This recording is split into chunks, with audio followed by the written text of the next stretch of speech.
Esses sepultamentos feitos pela prefeitura, eles incluem também serviço de tanatopraxia ou não? Não. Aí é só o Não. sepultamento mesmo. E tem muitos, né? Tem uma cláusula na lei, alguma coisa assim, que eu tenho até que me informar melhor, que dá direito até o translado. Aí teria que fazer a tanatopraxia. Então, muitas famílias não sabem disso. Por isso que é bom a gente estar sempre se inteirando, perguntando. Vai na prefeitura, pergunta. Porque tem famílias que demoram, deixam lá o seu Paulo, né? O conhecido tio Paulo. Eu vi alguma coisa que ele ficou um tempinho ainda no IML, porque a família alegou que não tinha o dinheiro para fazer o sepultamento. Ele foi ainda sepultado, chegou a acho ficar, que 4 dias depois da isso, do chegou vídeo. a ficar no IML por conta dessa questão aí de dinheiro para fazer o sepultamento, para contratar o serviço. Aí não sei se fizeram pela prefeitura, eu não sei como foi. Sei que ele foi sepultado lá em Campo Grande, né, lá no Rio de Janeiro. E esse caso, Josiane, meu, que negócio estranho, cara. Olha, Deus tô do rindo, céu. mas tô preocupada, no maior respeito do mundo, pelo amor de Deus. Não, inclusive, eu até comentei no vídeo do Thiago de Souza, que é das pessoas que vieram aqui no nosso podcast. Ele publicou logo quando surgiu esse vídeo aí. Aí eu vi a cena, aí eu dei risada. Eu falei assim, ô Thiago, o Rio de Janeiro não é pra amador, cara. Não fala do meu Rio de Janeiro.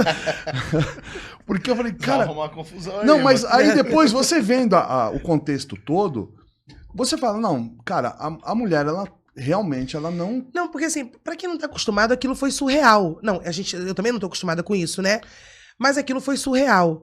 Porque assim, quando estourou mesmo os vídeos, viralizou, você não tem noção de quantos vídeos desse eu tenho no meu WhatsApp. Todo mundo começou a mandar. Porque o que viralizou foi só aquela cena dela no banco, pegando caneta, pondo na mão dele e tentando segurar a cabeça. Isso, e existem outras cenas, né? Existem outras. Que muitas pessoas não tiveram acesso. Depois começaram a sair, né? Exatamente. E aí começaram pra mim, Josi, o que aconteceu aqui, o que aconteceu? Eu até coloquei no meu Instagram, falei, gente, deixa a opinião de vocês. Foi um vídeo que viralizou na internet, alguns embaçados, outros não. Mas a questão ali, de verdade, foi a curiosidade das pessoas. Estava morto? Não estava morto? Morreu a quantas horas? E fica difícil a gente, vendo imagens, né, dar uma certeza tão grande de que a pessoa faleceu há tantas horas. Considera-se que ele tinha um pouquinho menos de 2 horas de falecido. E aí ontem, né, vendo os filhos dela falar, os filhos da moça falar, aí a gente vê, né, o sofrimento da família. O filho da sobrinha. O filho da sobrinha. Ele morava com a sobrinha, né? Ele morava com a sobrinha há 15 anos. E até passou um vídeo dele cantando e tudo. Parece que ele tinha... ele era alcoólatra também, ele tinha um probleminha, essa dependência. E eu não sei se tratava ou não. E acabou aí se entregando e veio ficar doente, né? Ele ficou acamado. E ele morava com ela há 15 anos já. E ela tem 6 filhos. Todos eles formados, né? Falam muito bem. O filho foi falar, foi defender. E ela é cheia de laudos, de internações, né? Por conta de medicamentos fortíssimos que ela tomava. Mas os profissionais estão se dividindo, né? Porque nessa questão dela saber que ele estava morto, porque ela tenta segurar a cabeça dele. Né? Você vê, ele teve um momento que ela chega no banco, que não foi pro ar essa imagem, mas mostraram ontem, não sei se você viu, tu vai comentando. Então, mostraram ontem ela segurando 2 minutos e meio. Não, 2 minutos e 50 segundos a cabeça dele ainda. Então, ela fica ali segurando, né, pra poder tentar manter, pra entrar no banco também ela segurou. Então, a gente vê que ele não tinha rigidez cadavérica. E a gente, geralmente, o pessoal fala pra mim, Josi, mas idoso tem rigidez cadavérica? Eu sempre falo sobre isso. A rigidez, ela é muscular. Pra gente entender ali o sinal da morte, no caso, né? Eu nem me sinto no direito de julgar o que aconteceu, porque ela podia estar num surto ali, porque disse que ela conversava horrores com ele. Né? Ela ia conversando, ela ia batendo papo ali. Só eu não posso assinar, não posso fazer tudo por você e tal, que ela falou já o que foi gravado, né? Sim. Ali, pra mim, né, não pareceu uma coisa de tentar convencer alguém a nada. Ela tá falando com uma naturalidade tão grande que ela tava conversando com ele horrores, assim, tipo, o tempo todo ela sentou com ele, ficou esses 2 minutos e meio. Aí disse que tem uma parte onde a pessoa pode realmente ter alucinações, né? E achar que a pessoa tá viva e tudo. Mas aí falando na parte técnica, como o povo queria saber, eu falei, gente, ele vai pro IML. Né? Aí a pessoa, mas por que foi pro IML? Bom, foi pro IML porque ele teve uma morte suspeita. Até pra No saber se mínimo, ela não tem envolvimento, né? Exatamente. O que aconteceu, né? Aí o laudo dele deu broncoaspiração por líquido estomacal e aguardando exames laboratoriais, né? Então ele broncoaspirou e estava aguardando os exames que eles fazem, coleta de sangue, né? Para fazer exames, para ver se não tinha algo a mais, alguma quantidade de medicamento elevado, né? O filho dela, um dos filhos, fala que quando ela saiu com ele estava vivo, mas ele estava com a pneumonia muito forte. Então, de repente, esse próprio deslocamento acabou provocando o óbito. O corpo muito enfraquecido, né? O corpo muito debilitado, faz esse deslocamento, pega no colo, bota no carro, tira do carro, bota na cadeira. Então, de repente, o óbito aconteceu aí nesse meio tempo. E ainda estavam questionando por que o hospital liberou, né? Porque ele estava internado, se eu não me engano. Sim, e aí o hospital libera ele, né, para ir para casa, naquela situação que ele se encontrava. Aí o pessoal ainda estava questionando isso. Mas como que o hospital libera ele para ir para casa com um estado tão grave de saúde desse jeito, mas né? também com o sistema defasado que está no Rio de Janeiro, e ainda mais hoje em dia também, por conta de ser idoso, eles procuram o menor tempo segurar no hospital, porque os hospitais estão infestados, né? É dengue, é virose, é isso, é aquilo. Então pode ser também por conta disso ou até por falta de estrutura, por falta de local para deixar. Né? Tem hospitais lá que você vai que o corredor, não só lá como em alguns outros estados do Brasil, o corredor tá uma lástima. Você está do lastimável, você passa todo mundo ali, um jogado para um lado, outro jogado para o outro.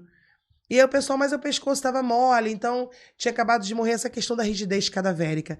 A rigidez, ela aparece, né? Ela se apresenta de 2 a 4 horas após o óbito, geralmente. E ela começa, a gente chama de crânio podal, né? Ela começa da cabeça para os pés. Então a primeira parte que ficaria rígido ali seria a mandíbula, né? Ali, e o pescoço. Então você vê que o pescoço está muito mole, está indo para trás e voltando. Ou seja, não existia rigidez cadavérica ali. Então na própria mandíbula, né? Porque ele fica de boca aberta. A mandíbula também, ele desprendeu totalmente, está de boca aberta e não chegou à rigidez cadavérica. É claro que idoso é mais complicado essa questão da rigidez, por quê? Porque a rigidez acontece na musculatura. E eles têm perda de massa muscular. Eles têm uma perda muito considerável de massa muscular. Então tem idoso que a gente recebe lá no laboratório com 8, 10 horas de óbito que não tem 6 horas, 8 horas, não tem rigidez cadavérica. Então, a julgar nessa parte técnica, eu acho que a gente deveria esperar mais pela necrópsia. Sim. Né? Mas o médico legista também deu só um parecer, né? Até mais ou menos 2 horas de óbito. Mas que foi chocante, foi. A cena me lembrou muito daquele filme, né? Um Morto Muito Louco, que é um vilipêndio em vida, mas antigamente não tinha isso, né? Naquela época não... Eu me lembrei muito daquilo, né? Acho que quem não assistiu, acho que o Morto Muito Louco tá sendo muito assistido agora. Ainda mais pela galerinha de agora, né? Que nem imagina. E a gente vendo aqueles rapazes andar com aquele cadáver, né, ali. Então, lembrou muito aquela cena. E é um sofrimento, né? É um sofrimento. Nossa. Você imagina, ó, que nem você tá falando, ela é laudada. Agora, você imagina a família dela tendo que passar por isso, né? Os filhos foi de partir o coração, essa exposição toda que teve o caso. Os filhos foi de partir o coração. A forma que o filho falou, sabe? Que a mãe sempre foi batalhadora, sempre criou muito bem eles. Mas de um tempo pra cá ela começou a ter problemas psicológicos, surtos psicóticos muito grandes, alucinações. Por isso o pedido de internação. Agora tem um detalhe que é pior do que isso, pelo menos na minha opinião, não sei o que vocês acham. Aquela quantidade de memes que fizeram. O ser humano tá... Olha, gente, eu tenho medo, sabia, de algumas coisas. Quando o povo me pergunta se eu tenho medo da minha profissão, não, eu tenho medo do ser humano, sabe? Tem medo de quem tá vivo, Eu tenho medo dos vivos, a verdade é essa, né? Porque as pessoas... Ninguém se preocupa, eu acho tão estranho, porque ninguém se preocupa assim, não, vamos procurar a família, vamos ver se tá precisando de ajuda. Claro que não vão procurar. Não. Agora, fazer meme, fazer piada, e a quantidade de memes que tomaram, gente... Sim. Pessoas gravando, entrando no cemitério e saindo com alguém na cadeira, todo caído. Eu falei, não, aí já estão misturando muitas coisas. Né? Então, eu acho que... tem uma amiga minha que fala, olha, o amor tá se esfriando. Então, os memes que foi o pior. Eu acho que pior do que todos os vídeos que viralizaram e as opiniões foi os memes que fizeram. E acaba que você isola o caso, né? Essa galera que brinca, que faz os memes e tal, isola o caso. O caso é a sobrinha e o tio. Só que esquece de tudo aquilo que tem por trás. Exatamente. Só que aí, em contrapartida, é muito fácil você chegar e falar assim, poxa, que absurdo. as fotos da Marília Mendonça vazaram. Ah, da Marília Mendonça não pode, mas o tio Paulo pode virar motivo de chacota. Mas eu sempre falo isso com respeito aos crimes contra o Claro, cadáver. claro, não tô dizendo que um seja Né? pior que o outro. Exatamente. Nenhum dos dois deveriam ter acontecido, É. né? Mas quando é do famoso, aí é, nossa senhora, poxa, o que fizeram, isso, é a mesma coisa o Cristiano Araújo, quando faleceu, que vazaram lá as fotos dele. Eu sempre falo, e a Dona Maria, e o seu João, que passam por essas coisas e ninguém imagina, né? E agora é ele o que você falou, isolaram ali e ficou o sofrimento de uma família, Isso. porque existem os bastidores ali. Criaram 2 personagens e Exato. Até Esquecendo joguinho da eu vi, família. gente, até joguinho eu vi ela empurrando ele, né? fizeram uma falei, sátira nossa, com o GTA. eu penso- né? GTA fizeram. O pessoal tem uma criatividade que eu vou te falar, sabe? É bem complicado. Eu acho que tá faltando muito respeito, principalmente com os mortos.